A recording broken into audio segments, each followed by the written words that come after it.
the examples you cited are crimes. Kids shooting at other kids, shooting from cars. So what's the value of the civil order? Why not just do better law enforcement? Both. The value of the order is that it gives me three things. One, it says it's a statewide issue and it's a message to everyone to start leveraging their resources and arresting people.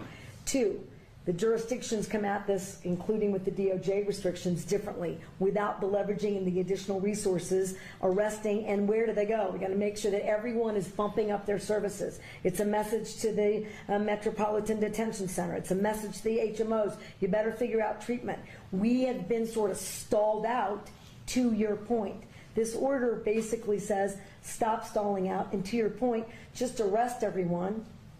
Well, I also have to have the ability, I can't arrest everyone. There are literally too many people to arrest. Well, this would allow us, if someone's got a concealed carry permit in Albuquerque walking down a public street, they're not going to get arrested. I can make the point that they should be. And this is the point. I'm willing to do anything and everything within a shred of evidence-based effort. Because if you're not horrified that on any street corner in too many cities in New Mexico, there is someone with a gun sticking out of their waist or their belt.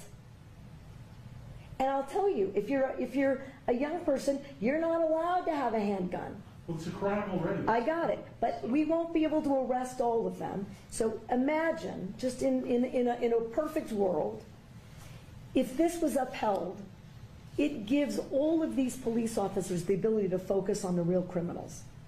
Last follow-up. Yeah. But your point is valid. You took an oath to the Constitution. Isn't it unconstitutional to say you cannot exercise your carry license? With one exception, and that is if there's an emergency, and I've declared an emergency for a temporary amount of time, I can invoke additional powers. No constitutional right, in my view, including my oath, is intended to be absolute. There are restrictions on free speech. There are restrictions on my freedoms. In this emergency, this 11-year-old and all these parents who have lost all these children, they deserve my attention to have the debate about whether or not in an emergency we can create a safer environment. Because what about their constitutional rights? I took an oath to uphold those too. And if we ignore this growing problem without being bold, I've said to every other New Mexican, your rights are subrogated to theirs. And they are not, in my view. Wait a minute, okay. You're talking about crimes. There are already laws against the crimes, so how are their rights? I got it, but again, if I'm unsafe, who's standing up for that right? If this climate is so out of control, somebody should do something.